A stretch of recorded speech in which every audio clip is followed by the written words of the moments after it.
اب عادل بزئی supreme court میں جاتے ہیں اور جب سپریم کورٹ میں جاتے ہیں تو یہ چیزیں سپریم کورٹ کے سامنے رکھی جاتی ہیں اور سپریم کورٹ عادل خان بزئی کو بحال کر دیتی ہے، اس لیے کہ سپریم کورٹ نے بھی یہی سوال پوچھے ہیں. انہوں نے بھی یہی کہا کہ بھائی 9 مہینے یہ جب چیزیں آپ کے پاس پڑی رہی تو آپ خاموش کیوں تھے؟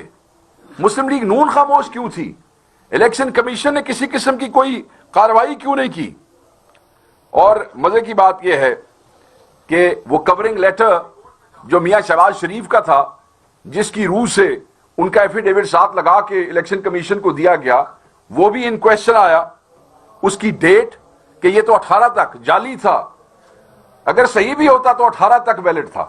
18 کے بعد تو آپ اس سے اس کی پارٹی افیلیشن جو ہے اس کا اندازہ نہیں کر سکتے تھے. مگر بہرحال ایسا نہ ہو سکا. اپنے ذہن میں رکھیے گا، انہوں نے وہ جو جعلی ایفیڈیوٹ ہے، وہ جو میاں شہباز شریف نے جو اس وقت پارٹی ہیڈ تھے انہوں نے جمع کروایا، جو اس وقت وزیر اعظم ہے، اس پہ نوٹری پبلک اور اوتھ کمشنر کی دستخط اور مہریں لگی ہوئی تھی. اپنے ذہن میں رکھیے گا کہ وہ نوٹری پبلک اوتھ کمشنر جس کا نام سعید احمد ہے، اس سعید احمد نے سول کورٹ کوئٹہ میں ایک ایفیڈیوٹ جمع کروایا جس میں اس نے کہا کہ میں عادل خان بازئی کو زندگی میں کبھی ملا ہی نہیں ہوں. عادل خان بازئی کا ایفیڈیوٹ اس کو ویریفائی کرنا یا اس کی تصدیق کرنا تو دور کی بات ہے، میں موصوف کو ملا ہی نہیں ہوں، میں اپنی زندگی میں ان کو دیکھا ہی نہیں، میں ان کو جانتا ہی نہیں ہوں. اس قسم کا ایفیڈیوٹ انہوں نے سول کورٹ میں جمع کرایا. عادل خان بازئی نے ایک اپلیکیشن دی وہاں پہ کہ بھئی یہ جعلی وہ بن گیا ہے. پولیس کو اپلیکیشن دی کہ آپ اس پہ تحقیق کریں. انہوں نے انکار کیا. وہ مجسٹریٹ کے پاس گئے، وہاں مجسٹریٹ نے انکوائری کمیشن بنایا، وہ اس نے پولیس کو ریفر کیا. وہاں مجسٹریٹ کے پاس بھی یہی سعید احمد نے یہی بیان دیا کہ یہ جو ہے وہ ایفیڈیوٹ جو ہے وہ میں اس کی تصدیق نہیں کی، کیونکہ میں تو عادل بزئی کو میں تو ملا ہی نہیں ہوں زندگی میں آج تک. یاد رکھیے گا، آپ لوگ سب ان چیزوں کو سمجھتے ہیں. ایفیڈیوٹ کی تصدیق کرنے کے لیے نوٹری پبلک یا اوتھ کمشنر کا لائسنس ویلڈ ہونا از دی موسٹ امپورٹنٹ تھنگ. اگر وہ ایفیڈیوٹ عادل خان بزئی کا ہوتا بھی، جو کہ نہیں ہے، مگر اگر ہوتا بھی اور اس کی ایک ایسا اوتھ کمیشن یا نوٹری پبلک تصدیق کرتا جس کا لائسنس منسوخ ہوا ہے، تو that affidavit under the law is not valid, وہ ویلڈ نہیں ہوتا. اور یہ جو سعید احمد صاحب ہیں، ان کا لائسنس منسوخ ہو چکا تھا، ان کا اس عرصے میں وہ لائسنس نہیں تھا. یہ بھی ایک ایسا وہ دیکھیں نا، وہ یہ ایسے کام کرنے کے لیے بھی کچھ نہ کچھ تو عقل چاہیے ہوتی ہے. بٹ یہ ایسے ڈفر تھے، انہوں نے اس طریقے سے فیبریکیشن کی کیونکہ یہ سمجھتے ہیں کہ ہر چیز جو ہے وہ ان کے حساب سے چلے گی اور ان کی مرضی کے مطابق چلے گی.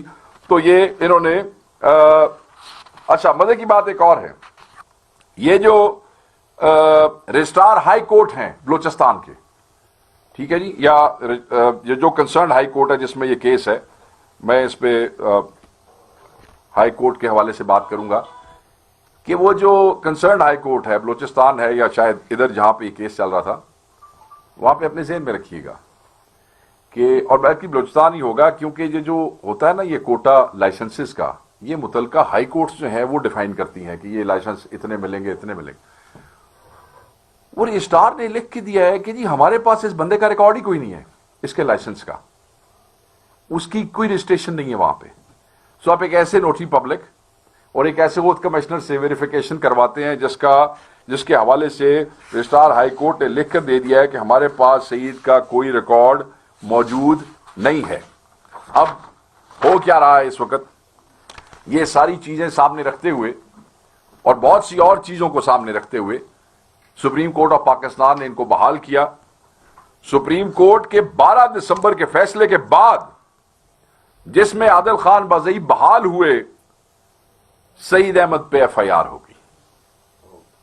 سعید احمد پہ ایف آئی آر ہو گئی. 12 کو فیصلہ ہوا،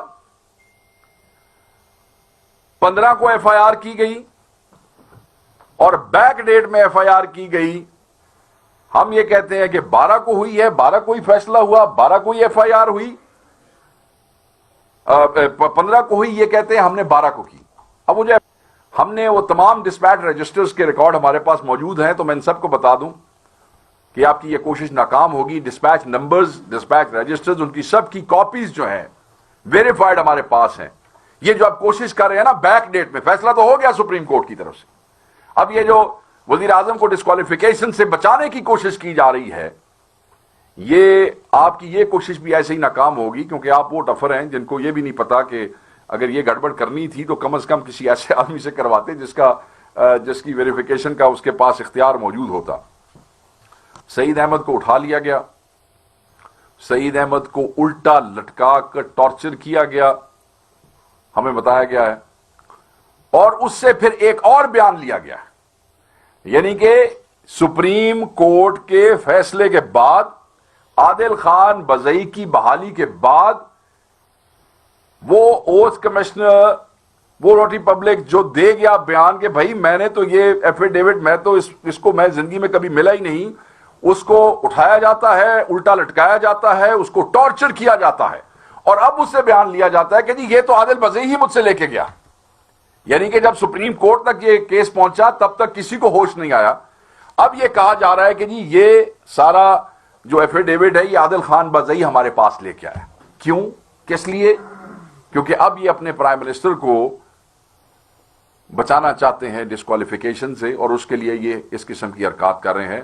ہم سپریم کورٹ سے بھی یہ گزارش کرتے ہیں بحیثیت پارٹی کہ وہاں سول کوڈ کو بھی انڈیو انفلوئنس کرنے کی کوشش کی جا رہی ہے، اہلکاروں کو بھی اٹھا کے انہیں زد و کوب کیا جا رہا ہے تاکہ عادل خان بزئی کے خلاف آپ کے فیصلے کے بعد جو ہے وہ ہو جائے. انہیں پروٹیکشن چاہیے، انہیں پروٹیکشن دیں، انہیں سیکورٹی ہو، تاکہ آپ نے جو فیصلہ سپریم کورٹ نے سول کورٹ کی اس پہ چھوڑا ہے وہ آزادی سے کر سکیں.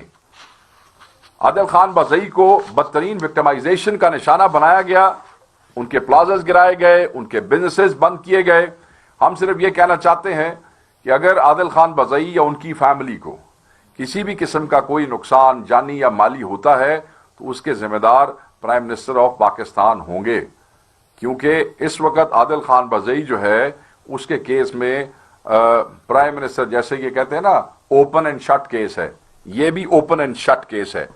اگر آپ مجھے اجازت دیں تو میں سپریم کورٹ کے فیصلے میں سے صرف 2-4 چیزیں آپ کو پڑھ کے سناؤں، کیونکہ ہمیں حیرانگی ہے کہ الیکشن کمیشن کا کیا اس میں کردار رہا ہے. کہ مسلم لیگ نون کے تو جو جال سازی ہے، چاہے کوئی کلیبری فونٹ ہو، چاہے کیسز ہوں، اس میں یہ کوئی پہلی دفعہ ایسا نہیں ہوا، یہ کام ان کے چلتے رہے ہیں.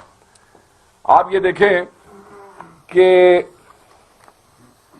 یہاں پہ پیج نمبر 12 پہ وہ کہتے ہیں کہ given the seriousness of appellant's allegations regarding the fabrication and use of a false consent affidavit against Mr. Mohammad Shahbaz Sharif, the then President PMLN and now the Prime Minister of Pakistan, we expect that the civil court where the civil suit is sub judice and the magistrate before whom the criminal complaint is pending adjudication shall decide the same. تو ہم expect کر رہے ہیں کیونکہ یہ اس civil court کے حوالے ہو گیا کیس، انہیں کافی سارے مسائل کا سامنا ہے اور کافی ساری پریشانی کا سامنا ہے. سپریم کورٹ جو ہے ان کو پروٹیکشن دے اور انہیں یہ حوصلہ دے کہ وہ یہ فیصلہ کر سکتے ہیں. الیکشن کمیشن آف پاکستان کا کردار ہمیشہ ڈیوبیس رہا ہے، ہیستی رہا ہے. ہمیشہ پاکستان تحریک انصاف کا جہاں بھی ذکر آیا یا جہاں بھی وہ ہوا، انہوں نے ہمیشہ فاؤل پلے کرنے کی کوشش کی ہے. ہمیں سمجھ نہیں آتی کہ کیا وجہ ہے.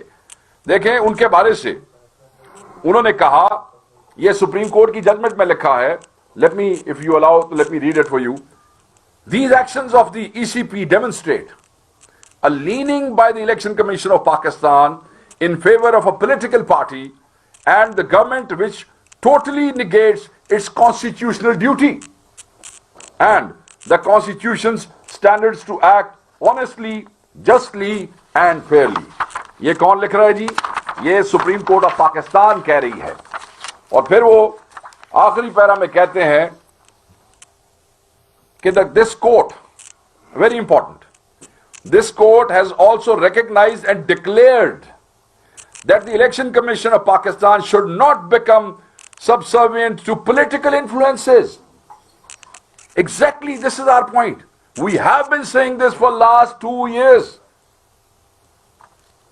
اور پولیٹیکل انجینئرنگ دیکھیں, یہ الفاظ جو ہیں یہ دنیا کہہ رہی تھی کہ پولیٹیکل انجینئرنگ کے حوالے سے سپریم کورٹ کہتی ہے, اور political engineering rather remain an impartial custodian of democracy as any leaning of the Election Commission of Pakistan in favor of the government would compromise the legitimacy of the political system.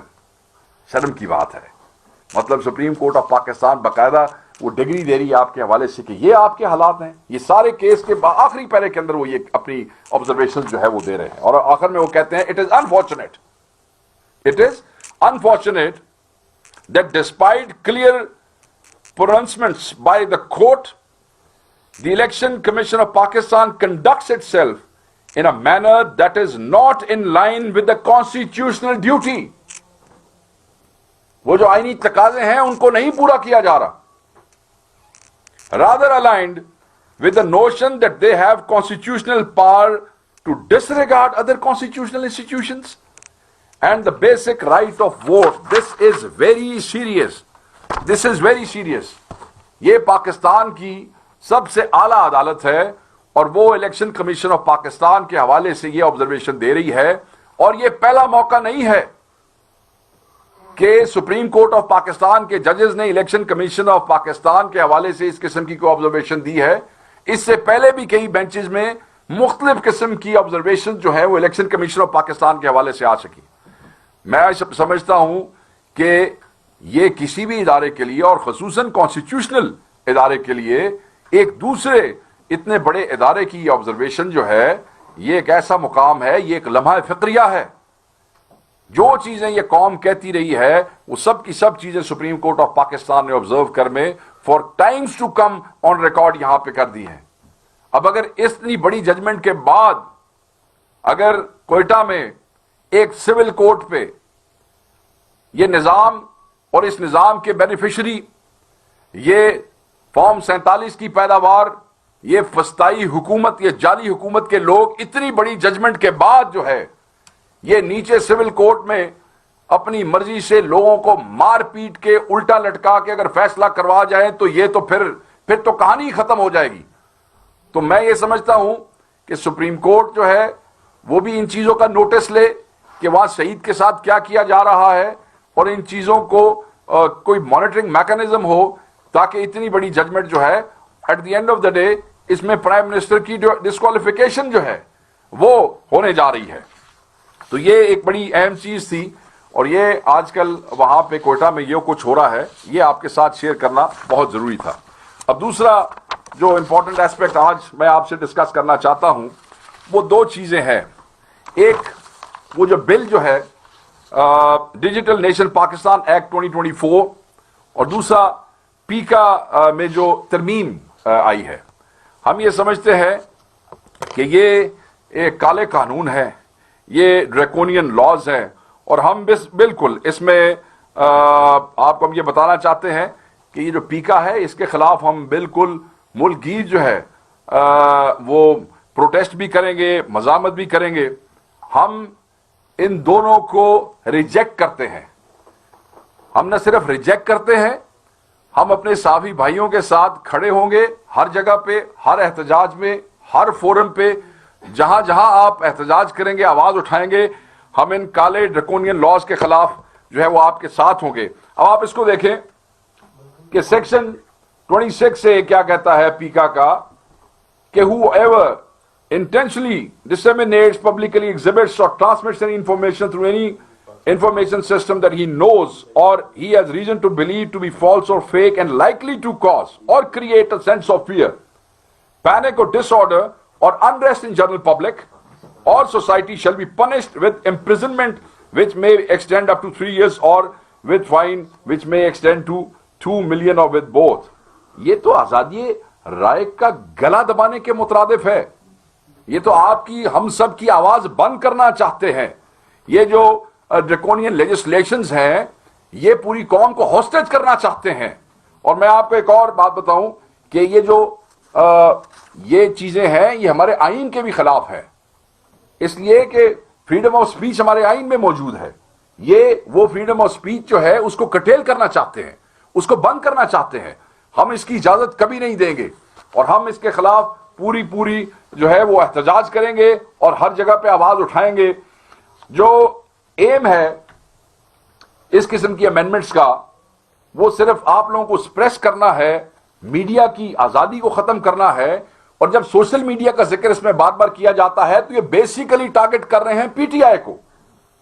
یہ P T I کو target کرنا چاہتے ہیں کیونکہ ان کو جو مصیبت ہے یا ان کو جو تکلیف ہے یا ان کو خوف ہے وہ ان کو صرف پاکستان تحریک انصاف کے، دیکھا نہیں آپ نے کہ یہ ویسے ملک میں کوئی مسئلہ چل رہا ہے بحث سوشل میڈیا پہ ہو رہی ہے، پی ٹی آئی کے سوشل میڈیا سیل پہ ہو رہی ہے.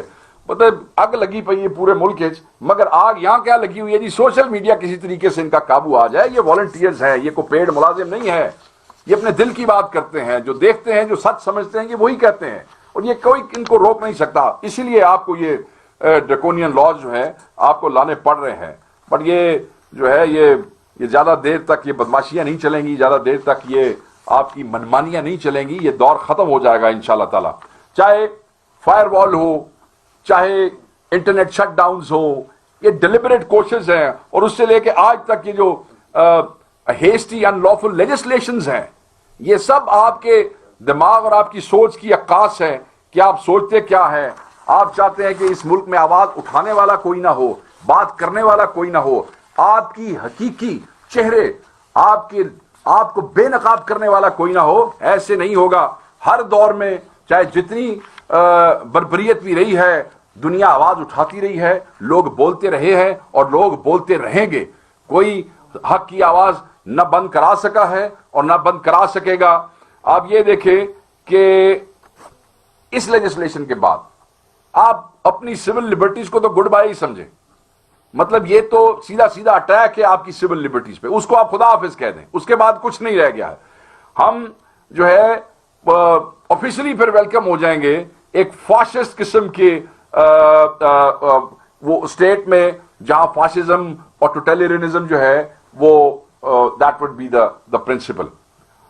چیئرمین اسٹینڈنگ کمیٹی تھے اور جو سیکریٹری آف دس کمیٹی تھے ان کو باقاعدہ طور پہ ہم نے کہا کہ ہم اپنا ایک ڈسینٹنگ نوٹ دے رہے ہیں اور وہ ڈسینٹنگ نوٹ میں یہاں لے کے بھی آیا ہوں اپنے ساتھ اور وہ صبح میڈیا سے بھی عمر ایوب صاحب نے شیئر کیا. ہمارے 6 کے 6 لوگوں نے اس کی مخالفت کی ہے کمیٹی کے اندر. یہ بلاول بھٹو صاحب جو وہاں پہ تقریریں کر رہے تھے سندھ میں کہ جی اسلام آباد میں تو بابے بیٹھے ہیں ان کو انٹرنیٹ کا کیا پتا ہے.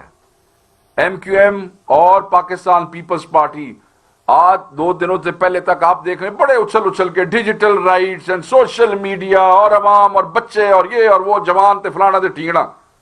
مگر آج ایسے آنکھیں نہیں ملا سک رہے تھے ہمارے لوگوں سے. یہ نہیں ملا. کہاں گیا آپ کے وہ انقلاب، کہاں گیا وہ آپ کی ڈیجیٹائزیشن، کہاں گیا سوشل میڈیا کی آزادی. وہ بابے تو اسلام آباد کے آپ کو بڑی تکلیف ہو رہی تھی، آپ کو کسی نے سر نہیں اٹھانے دیا، آپ اس کے اوپر بات نہیں کر سکے. You voted for it, you supported these bills, you supported these amendments.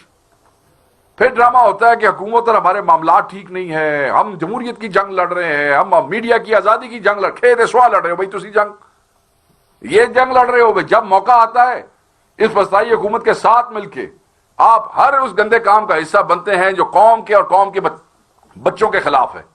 مگر پھر ہم تو جمہوریت کو بچانے کے لیے کریں گے. گندا کام بھی جمہوریت کے مفاد کے لیے کر رہے ہیں اور اچھا کام بھی جمہوریت کے مفاد کے لیے کر رہے ہیں. الو سمجھتے ہیں لوگوں کو. یہ ایسے نہیں ہوگا. اب لوگ فولز نہیں ہیں. تو میں آپ کو کہنا چاہ رہا تھا کہ یہ جو ہمارا ڈسینٹنگ نوٹ تھا ہم نے انہیں کہا کہ کل 12 بجے سے پہلے آپ تک پہنچ جائے گا. کین یو امیجن کہ اس کا انتظار کیے بغیر اس کو پاس کروا لیا گیا، ایجنڈے پہ ڈال دیا گیا اور اس کو اس کا حصہ بھی نہیں بنایا گیا. یہ ہمارا رائٹ تھا. اور اس پہ جب عمر ایوب صاحب نے بولنے کی کوشش کی تو انہیں چپ کروا دیا گیا. یہی یہ چاہتے ہیں منہ بند ہو جائیں، کسی کی آواز نہ نکلے. یہ اس قسم کے لوگ ہیں. بہرحال یہ کیونکہ میڈیا کے ساتھ ہم نے یہ شیئر کر لیا ہے تو اس کی کاپیز آپ کے پاس ہوگی، نہیں تو یہ یہاں پہ ڈسینٹنگ نوٹ ہے جس میرے بھائی کو چاہیے ہوگا وہ یہاں سے لے لے گا. میں حکومت کو یہی کہوں گا کہ you must wake up to the realities. جاگ جاؤ. پاکستان بہت آگے آ گیا ہے. یہ جو اسکٹس تم لوگ کر رہے ہو نا, یہ جس قسم کے اقدامات کر رہے ہو, جس قسم کے ڈریکونیئن قانون بنا رہے ہو, یہ they'll come back to haunt you. رو گے تم سب بیٹھ کے. تمہیں اندازہ نہیں ہے تم قوم کے بچوں کے ساتھ دشمنی ڈکلیئر کر رہے ہو, دشمنی مول لے رہے ہو. نفرت تو آلریڈی تم سے کرتے ہیں, اس نفرت کو دشمنی میں بدلنا چاہتے ہو, اور شاید اسی لیے کہ تم لوگوں نے کون سا یہاں پہ رہنا ہے, تم لوگ کے کون سے سٹیکس ہیں یہاں پہ. Pakistan is just another business entity for you guys. سو میں دوبارہ یہ کہوں گا کہ ہم میڈیا والوں آج وہاں احتجاج کر رہے تھے. جو پنجاب میں ہوا وہی وفاق میں ہوا. پنجاب میں بھی صحافیوں کو کہا آؤ جی, کیونکہ ہم یہ کہتے ہیں کہ جب آپ اتنا امپورٹنٹ بل آپ لا رہے ہیں اتنا امپورٹنٹ ایشو پہ, تو سٹیک ہولڈرز کے ساتھ میڈیا والے سٹیک ہولڈر ہیں نا, صحافی سٹیک ہولڈر ہیں, آپ ان کے ساتھ بیٹھے ہیں, آپ ان کی انپٹ لیں, ہو سکتا ہے چیزیں بہتر ہو جائیں, چیزیں اور اچھے طریقے سے سامنے. پنجاب میں بھی ایسے ہی ہوا, بلایا گیا اور میٹنگ نہیں کی گئی, اور وفاق میں بھی ایسے ہی ہوا. ہاں جی 2 بجے بلا لیا گیا, 3 بجے سیشن, نہ کوئی میٹنگ نہ کہانی. انہوں نے وہاں احتجاج کیا. ہم آپ کے ساتھ ہیں, ساتھ تھے, ساتھ رہیں گے. جس طرح کا احتجاج آپ کریں گے, آپ پاکستان تحریک انصاف کے بچے کو اپنے ساتھ پائیں گے. ہم آزادی صحافت کا گلا کسی کو نہیں گھونٹنے دیں گے, اور پاکستان میں آئین کے خلاف کسی کو نہیں جانے دیں گے. مذاکرات کی بات کرتے ہیں. مذاکرات آج رات 12 بجے تک کا آخری وہ وقت تھا جو ہم نے دیا تھا ہماری کمیٹی نے ان لوگوں کو, مگر اس میں کوئی خاطر خواہ وہ ہمیں کوئی اس پہ پیش رفت نظر نہیں آئی. ہم نے انہیں یہی کہا کہ اگر آج رات 12 بجے تک جوڈیشل کمیشن فارم ہو جاتا ہے, اس کا نوٹیفیکیشن آ جاتا ہے, تو پھر چوتھی نشست ہوگی. اگر نہیں, آج نہیں, تو پھر کوئی مذاکرات نہیں, کوئی چوتھی نشست نہیں. ساتھ ہی ایک اور اہم بات, مذاکراتی کمیٹی کے ترجمان, سنی اتحاد کونسل کے چیئرمین, مذاکراتی کمیٹی کے اہم رکن صاحبزادہ حامد رضا کے مدرسہ پر آپ یلغار کرتے ہیں. آپ سینکڑوں پولیس والے بھیجتے ہیں, کیونکہ وہ صوفیاء کرام کے ساتھ بیٹھ کے ایک پریس کانفرنس کرنا چاہتے تھے. آپ ان کا منہ بند کرنا چاہتے تھے. اور یہ بات جس وقت خان صاحب کو پتا چلی تو ہم نے اس کی سخت الفاظ میں مذمت کی. اپوزیشن لیڈر کل سے اس کی مذمت کر رہے ہیں, سوشل میڈیا پہ, میڈیا پہ ہماری پارٹی کا ایک آدمی اس میں مذمت کر رہا ہے. سو یہ بیسیکلی حملہ تھا مذاکراتی ٹیم پہ, یہ بیسیکلی حملہ تھا مذاکرات کو سبوتاژ کرنے کے لیے. سو میں یہی کہوں گا کہ کیونکہ جوڈیشل کمیشن بنا نہیں ہے, ہماری مذاکراتی کمیٹی پر حملے شروع ہو گئے, ہماری مذاکراتی ٹیم کی جو ایفرٹس تھی ان کو سبوتاژ کیا جا رہا ہے. آپ یہ چاہتے ہی نہیں تھے, آپ یہ کیوں چاہتے؟ یہ تو عمران خان تھا جس نے آپ کا بلف کال کیا. آپ اپوزیشن سے مذاکرات کے نام پہ لوگوں کو پاگل بنا رہے تھے. ملاقات نہیں آپ نے کرنی تھی, خان نے کہا ملاقات ہو یا نہ ہو ان رائٹنگ دے دو. جب ان رائٹنگ آپ کو لکھ کے دیا تو آپ کی آنکھیں باہر آ گئیں, آپ تو پتہ نہیں کچھ اور ہی سمجھ کے بیٹھے تھے. اب اس کے اوپر آپ کے پاس اور کوئی راستہ نہیں تھا. آپ کو پتا ہے کہ اگر ایک سینئر ہائی لیول سینئر ترین 3 ججوں کا ایک جوڈیشل کمیشن بنے گا تو obviously یہ قتال تو 26 کا آپ نے کروایا ہے, 9 مئی کے بینیفیشری تو آپ ہیں. تو یہ ساری چیزیں جو ہیں یہ جانی تو آپ ہی کی طرف تھی, اور آپ اس بات کو سمجھتے ہیں, اور اسی لیے آپ اس کو سبوتاژ کرنا چاہتے تھے. So keeping in view this development, judicial commission کا اناؤنس نہ ہونا, نہ بننا, صاحبزادہ حامد رضا یعنی کہ مذاکراتی کمیٹی پر حملہ, ان سب چیزوں کو سامنے رکھتے ہوئے مذاکرات, ڈائلاگز, نیگوشیشنز آر اوور. کوئی مذاکرات نہیں, مذاکراتی کمیٹی اور مذاکرات ختم. Pakistan Tehreek Insaf is coming out of these negotiations, کیونکہ یہ تماشا اور یہ جو لوڈو کھیلنا چاہتے ہیں بیٹھ کے قومی اسمبلی کے ہالز میں, ہمارے پاس یہ وقت نہیں ہے. یہ قوم جو ہے اس کو سیریس چیلنجز ہیں, عمران خان صاحب اکیلے نہیں، عمران خان صاحب کے ساتھ ہزاروں سینکڑوں اسیران ہیں جو ناحق موجود ہیں. اس لیے ہم اس قسم کے کسی اس کا حصہ نہیں بنیں گے. پاکستان تحریک انصاف نے کھلے دل کا مظاہرہ کیا. عمران خان صاحب سے ملاقاتیں فیسیلیٹیٹ ریگولر بیسس پہ نہیں کرائی جاتی رہیں. مذاکراتی کمیٹی کی ایک ملاقات فیسیلیٹیٹ کرنی تھی، اس پہ کتنے دن لگ گئے. آپ لوگ سب اس کا کہ عینی شاہد ہیں. آپ کو پتا ہے کہ ایک ایسا بھی وقت آیا جب اسی کمیٹی کے حکومتی ممبران نے خود ٹی وی پہ کہنا شروع کر دیا کہ اگر آپ ملاقات نہیں ہوتی تو ہماری بڑی بےزتی ہے.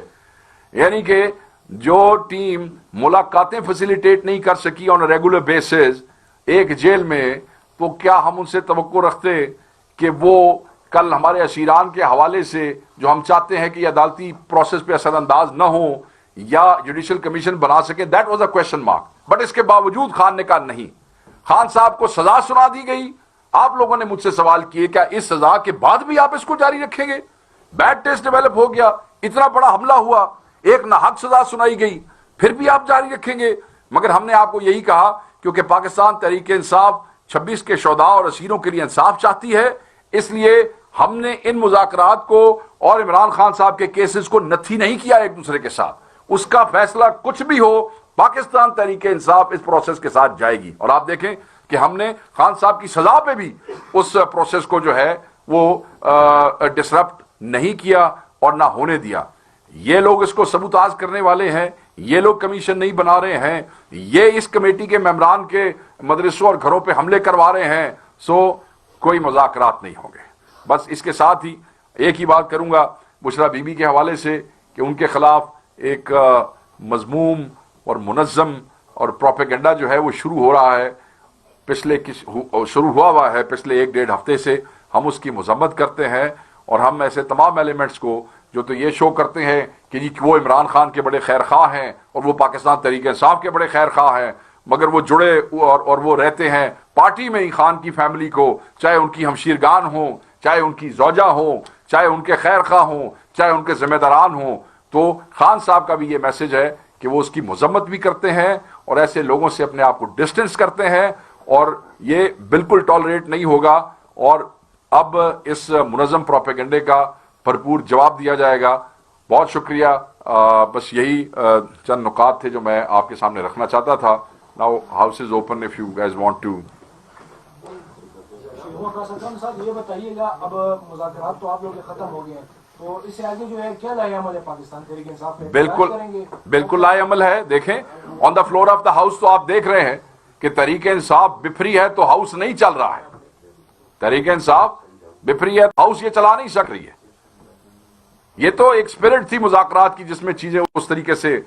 دوسری طرف ہم جو بھی مؤثر آوازیں ہیں پاکستان میں، تمام اپوزیشن کی پارٹیاں، اپوزیشن کی آوازیں جو جمہوریت پسند ہیں، جو 26ویں آئینی ترمیم کے خلاف تھیں، جو اس ملک میں rule of law, human rights, democracy, اس حوالے سے ہمارے ہم ذہن ہم وہ ہیں، سیم رائے رکھتے ہیں، تو ایسے تمام لوگوں کو ہم اکٹھا کریں گے اور احتجاج بھی ہوگا.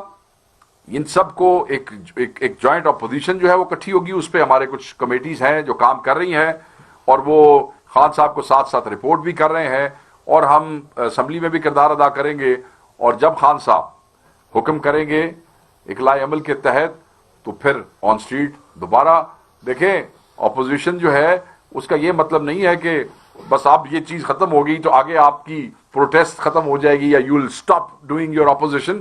Well keep doing our opposition. یہ فستائیت ان کی جاری رہے گی، ہماری اپوزیشن جاری رہے گی. خان صاحب کے اور ہمارے باقی اسیران کے کیسز عدالتوں میں لڑے جاتے رہیں گے. بے شک فیصلے کے جیسے مرضی دیں، ہائر کورٹس میں جائیں گے، پھر اوپر ہائر کورٹس موجود ہیں، اور یہ جنگ جاری رہے گی. یہ مذاکرات صرف مذاکرات کی ٹیم کے ساتھ منتخب کرتی ہے کہ نہیں بالکل کسی کے ساتھ مذاکرات نہیں؟ میں بالکل آپ کو مس کر رہا تھا. میں ابھی ان سے پوچھنے لگا تھا ہمارے بھائی کدھر ہیں. آپ آ گئے، بڑی اچھی بات ہے. ہمارے مذاکرات یہی تھے جو ہو رہے تھے، اور اس کے علاوہ کسی کے ساتھ کوئی مذاکرات نہیں ہو رہا. بتائیے سر کہ مذاکرات نہیں ہوں گے ختم کی تو اسلام آباد کی طرف پڑاؤ کا خیال رہے. ابھی اس قسم کا کوئی لائے عمل ایسا نہیں ہے جس کا ہم اس وقت اعلان کر سکیں. آبویسلی خان صاحب سے ریگولر لوگ جو ہمارے مل رہے ہیں کچھ وہ لائے عمل ڈسکس ہوتا بھی ہے, پارٹی بھی اپنا لائے عمل کر رہی ہے جو میں نے ابھی آپ کو ایکسپلین کیا تھوڑی دیر پہلے. فی الحال یہی ہے, مگر it has to be followed by this. ان چیزوں کے بعد you again have to come back to the streets any way.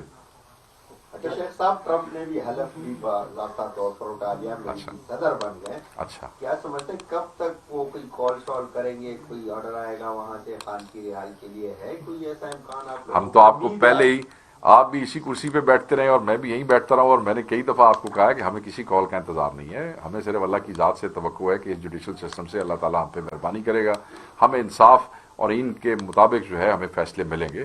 وہ ایک ایسی ایڈمنسٹریشن جو کہ پاکستان میں ریجیم چینج میں انوالو تھی, وہ ایڈمنسٹریشن وہاں سے جا چکی ہے. اب ایک نئی ایڈمنسٹریشن وہاں پہ آ گئی ہے, اور میں یہ سمجھتا ہوں کہ ہم امید کرتے ہیں کہ وہ ایڈمنسٹریشن پاکستان اور اس خطے کے اندر امن, prosperity, human rights, rule of law کے لیے پاکستان کے ساتھ مل کے کام کریں گے, اور اس کے بہتر وہ ہوں گے. کیونکہ ٹپکلی اینڈ ٹریڈیشنلی چاہے خان صاحب کی حکومت رہی نہ رہی, وہ پاکستان کے ایز اے اسٹیٹ ہمیشہ پارٹنر رہے ہیں. سو ہم تو یہی امید کر سکتے ہیں. باقی جو آپ فون کالوں کا انتظار کر رہے ہیں اس کا تو مجھے علم کوئی نہیں ہے. جی تھینک یو, جی تھینک یو ویری مچ.